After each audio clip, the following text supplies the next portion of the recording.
మీరు ఎన్నికల ముందర ఏం చెప్పినారు? ఇంటింటికి పోయిన మాట వాస్తవమా కాదా? ఇంటింటికి పోయి ఏ విధంగా ఆయన చాలా పాపులర్ అయినాడు చూడండి, నీకు 15 నీకు 15 అని మంత్రి. అట్లా ఒక్కొక్క ఇంటికి పోవడము, ఇంటికి పోయి అమ్మ ఎంతమంది ఉన్నారమ్మా మీ ఇంట్లో? 3 నాయన. ఇప్పుడు అమ్మఒడి ఎంతమందికి వస్తుందమ్మా? 1కి. మేము వస్తే 3కి ఇస్తానమ్మా అని చెప్పి ఇట్లా పేపర్ తీసుకొని పేపర్లో టేబుల్ వేసి 1 తల్లికి వందనం, 3 పిల్లలు ఇంటూ 15,000 45,000 రాసిన మాట వాస్తవమా కదా? అమ్మ మీ ఇంట్లో పెన్షన్ వస్తుందమ్మా అంటే ఇంకా రావడం లేదు. ఎందుకు అంటే మా అత్తకు ఇంకా 60 నిండలేనాయన అంటే అట్లనా? మేము వస్తే 4,000 అమ్మా, 48,000 సంవత్సరానికి మేము వస్తే 58 అయినా పర్వాలేదమ్మా, 50 ఏళ్ళ నుంచే పెన్షన్ ఇస్తాం. అమ్మ నీకేమన్నా వస్తుందమ్మా అంటే నాకేం రావడం లేదు నాయన. నీకు రావడం లేదా? 18 ఏళ్ళు నిండుతానే నెలకు 1,500 అమ్మా మీకు వచ్చేది, 1,500. వ్యవసాయదారులు ఎవరైనా ఉన్నారమ్మా మీ ఇంట్లో అంటే ఉండారు నాయన, మా ఆయన వ్యవసాయమే చేస్తే. అట్లనా? 12,500 ఇప్పుడు రైతు భరోసా కాకుండా 20,000 రూపాయలమ్మా మేము ఇచ్చేదని మళ్ళీ 20. పిల్లలు ఎవరైనా ఉద్యోగం లేని వాళ్ళు ఉన్నారంటే నా కొడుకు చదువులు అయిపోయినాయి నాయన, ఇంకా ఇంతవరకు ఉద్యోగం రాలేదు. ఉద్యోగం రాలేదా మీకు? అరే 3,000 రూపాయలమ్మా, 3,000 నెలకు, నీకేం దిగులే లేదు. ఎట్లా పోతున్నావమ్మా నువ్వు? ఏదైనా పని ఉంటాయంటే ఏం చేస్తావు నేను? ఆటో గిటో లేదు, బస్సు ఫ్రీ, నీకు ఫ్రీ అమ్మా. వంటలు ఎట్లా చేసుకుంటున్నావమ్మా అంటే ఏదో నేను కదా కష్టపడుతున్నామంటే 3 సిలిండర్లమ్మా మీకు ఫ్రీ. ఇవన్నీ చెప్పిన మాట వాస్తవాలా కాదు?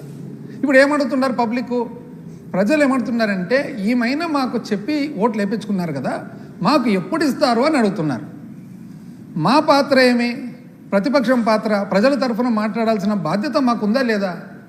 మీరు చెప్పని ఏమన్నా వచ్చి మీకు ఆపాదిస్తుంటే ఒకసారి కాదు, రోజు రోజు రోజు కనపడిన ప్రతిసారి పోయి చెప్పిన మాటలు, మీరు ఎన్నో వందల మీటింగ్లలో చెప్పిన మాటలు, మీ మంత్రులందరూ కూడా నీకు 15 నీకు 15 నీకు 15 నీకు 20 నీకు 18 అని మట్కా నంబర్లు చెప్పినట్లు చెప్పిన మాటలు, మేము ప్రజల తరఫున వచ్చి ఇది ఇస్తారా, ఒకవేళ ఇచ్చే పాట అయితే ఎప్పుడు ఇస్తారు, సంవత్సరం అయింది ఏమి ఇవ్వలేదు కదా అంటే నేను సూపర్ 6 హామీలు చేసేసిన అంటారు. ఇప్పుడు వీడియోలో చేసేసిన అంటారు. ఏం చేసినారు అని అంటే 1,500 రూపాయలు ఏదైతే మహిళలకు 18 ఏళ్ళు నిండుతాను ఇస్తా అని చెప్తారో అది పీపీపీ మోడల్కు లింకప్ చేసిన అంటారు. అదేందండి అది? పీపీపీ అంటే మీ ప్రకారం ఏంది? ఒక వ్యక్తి ఇంకో వ్యక్తిని చూసుకుంటాడంట ఊర్లో. అంటే ఒక వ్యక్తి ఇంకో వ్యక్తిని చూసేదానికి ఒక వ్యక్తి ఇంకొక మహిళకు 1,500 రూపాయలు అంటే ఏం బేసిస్ మీద ఇది? ఇంకోటి ఏమన్నా స్కిల్ డెవలప్మెంట్ ద్వారా ఉద్యోగాలు ఇచ్చేస్తారండి. నేను స్కిల్ డెవలప్మెంట్ మంత్రిగా పనిచేసినాను.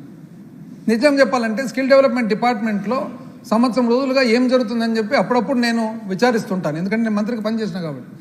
మేము ఏదైతే స్కిల్ డెవలప్మెంట్లో మంచి మంచి కార్యక్రమాలు స్టార్ట్ చేసినామో దానికి ఏమాత్రము అదనంగా చేయకపోగా జరిగే కార్యక్రమాలు కూడా జరగడం లేదని చెప్పి ప్రజలందరూ అంటున్నారు. వాస్తవమా కాదు? మీరు కనుక్కోండి. స్కిల్ డెవలప్మెంట్ సెంటర్ల దగ్గర పోయి, కాలేజీల దగ్గర పోయి, ఐటీఐలు, పాలిటెక్నిక్లు, ఇంజనీరింగ్ కాలేజీలు అన్నీ కూడా నైపుణ్యం తేవాలా పిల్లలకు అని చెప్పి చేసిన మాట మీరు కనీసం ఎక్స్ట్రా చేయకపోగా జరిగినది కూడా చేయడం లేదే. చేసేసిన అంటారు. 1 సిలిండర్ ఇస్తే ఇంతవరకు సిలిండర్లు అయిపోయిందంటారు.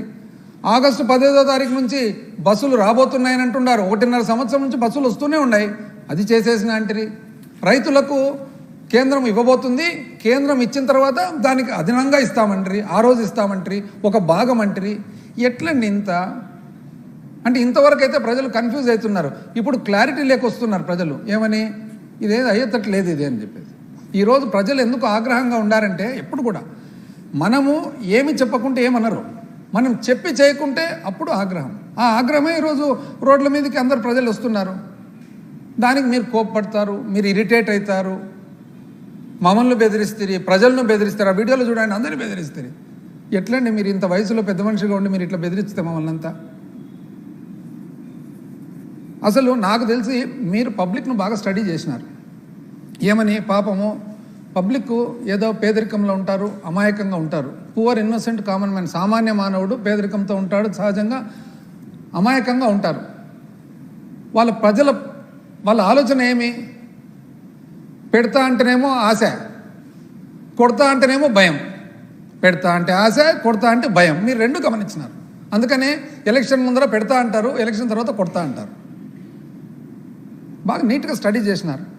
మా పాలసీకి మీ పాలసీకి చాలా తేడా ఉంది. మేమేమి ఏదన్నా చేయగలిగిన, మా జగన్మోహన్ రెడ్డి గారు ఏమంటారంటే ఏదన్నా కానీ చేయగలిగిన చెప్పాలి, చేయలేనిది చెప్పకూడదు, అసలు మాట తప్పకూడదని. మీది కంప్లీట్గా ఆపోజిట్ పాలసీ.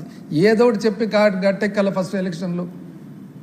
ప్రజలు చూస్తే అమాయకులు కదా పాపము, ఎంతైనా కానీ పేదరికంలో ఉండేతోళ్ళు పెడతా అంటే ఆశ ఏం చేస్తారు. అయితే ఇక్కడ ఏమంటే ఒకటి ధర్మ సందేహం ఏమంటే, మనం ఒక బాధ్యత గల పొజిషన్కి వచ్చిన తర్వాత ఈ పని చేయడం కరెక్టా కాదా, ప్రజల అమాయకులు కదా, వాళ్ళను ఈ విధంగా మనం ఎక్స్ప్లాయిట్ చేయడం కరెక్టా కాదా అనేది మనము మన ఆత్మసాక్షి మనం ప్రశ్నించుకోవాలన్నమాట. అసలు మీడియా అయితే ఇంతకుముందు వాళ్ళు కూడా చాలా, వాళ్ళ ఓపిక ఎంతో, కానీ మీరు చాలా అదృష్టవంతులండి నిజంగా. నాకు తెలిసి చరిత్రలో ఎవరికి కూడా అంత సపోర్ట్ రాదు. అసలు ఒక్కరోజు మాదేమన్నా ఒక్కరోజు ఏదైనా ఆదివారమో సోమవారమో సెలవు పడి లేట్ అయితే మా క్యాలెండర్ రాలేదు రాలేదు రాలేదు రాలేదు, అప్పు అప్పు అప్పు, శ్రీలంక శ్రీలంక శ్రీలంక, లేదండి ఇప్పుడు శ్రీలంక. మాకంటే కొంచెం అప్పులు కనపడడం లేదా మీకు? లేదా ఇప్పుడు రాష్ట్రం మీద ఆ చింత కానీ దిగులు కానీ ఆ తాపత్రయం లేదా ఇప్పుడు? అసలు 1.5 సంవత్సరం అవుతుంది, సంవత్సరం దాటింది, ఏమీ రావడం లేదే. ఈరోజు లేదా మాది ఒక రోజుకి ఆమెను రాస్తుంటారు. సూపర్ 6 అంటారు. ఏం మీరు చెప్పినది? ఒకటి యువగలం, ఇది సూపర్ 6. ఈ ప్యాంప్లెట్ పెట్టుకొని మొత్తం పచ్చగా 2024 ఎలక్షన్ల ముందర ఎక్కడన్నా చూడు ఇవే ప్యాంప్లెట్లే. ఏమది? యువగలం అంటే నిరుద్యోగులకు 3,000 రూపాయలు నెలకిస్తారు. వచ్చింది ఎవరికన్నా ఇంతవరకు? స్కిల్ డెవలప్మెంట్తో లింక్ చేయబోతున్నాం కాబట్టి రాబోతుంది, కాబట్టి అయిపోయింది. తల్లికి వందనం, ప్రతి ఎంతమంది పిల్లలు ఉంటే అంతమందికి 15,000 రూపాయలు. ఇప్పుడు 85,000 అప్రాక్సిమేట్గా పిల్లలు ఉంటే మీరు 60 చిల్లర కుదించినారు. ఏమంటే అది ఇది లేదు, అది లేదు, ఎలిజిబిలిటీ లేదు. ఆ రోజు మేము ఎలిజిబిలిటీ గురించి చెప్పినప్పుడు మమ్మల్ని అన్ని తప్పులు పడితే మళ్ళా మీరు తప్పు అని అన్నప్పుడు ఆ తప్పును సరిదిద్దాల్సిన బాధ్యత మీకుందా, లేదా తప్పును కంటిన్యూ చేసి నువ్వు తప్పు అని చెప్పేది బాధ్యతను? అన్నదాత సుఖీభవ కేంద్రం ఇవ్వబోతుంది, ఇచ్చిన తర్వాత దాంతోపాటు ఒక ఇన్స్టాల్మెంట్. మీరు అన్న మాట ఏమి? కేంద్రం ఇచ్చేది కాకుండా 20,000 రూపాయలు ఇస్తామని అన్నారు. ఈరోజు చిన్నగా మార్చేస్తున్నారు. అప్పుడే అది కూడా అయిపోయింది అని అంటున్నారు. దీపం ఒక సిలిండర్ ఇస్త్రీ అయిపోయింది అని అంటారు. ఆడబిడ్డ నిధి ప్రతి మహిళకు 1,500 రూపాయలు. ఇప్పుడు ఏదో పీపీ 4 పీస్ అంటున్నారు. మళ్ళీ ఏందో ఈ పీ ఏందో 4 పీస్ ఏందో, ఒకరు వచ్చేది ఏందో, వాళ్ళు ఇంకొకరికి డబ్బులు ఇచ్చేది ఏందో, ఈ సబ్జెక్టే మాకు అర్థం కావడం లేదు.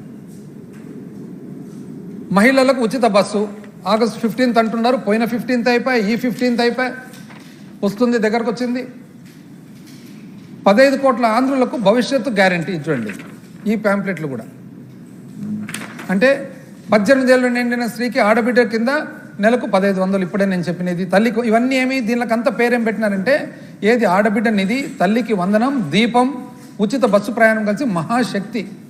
మహాశక్తి పేర్లు మాత్రం బ్రహ్మాండంగా ఉంటాయి. సినీ ఫీల్డ్ బేసిస్ ఈ పార్టీకి ఫౌండేషన్ సినీ ఫీల్డ్ కాబట్టి బ్రహ్మాండంగా ఉంటుంది అనమాట. మా పార్టీకి ఫౌండేషను ఏదో ఒక పిల్లర్స్ ఏమంటే రాజశేఖర రెడ్డి గారి ఆశయాలు, ఒక పద్ధతి, ఒక రైతులు, వ్యవసాయదారులు, పాపము బీసీ ఎస్సీ మైనారిటీలు, వ్యవసాయదారులు. ఇది మాకు ఫౌండేషన్ అయితే ఇక్కడ ఫిల్మ్ ఫీల్డ్ ఫౌండేషన్ అనమాట.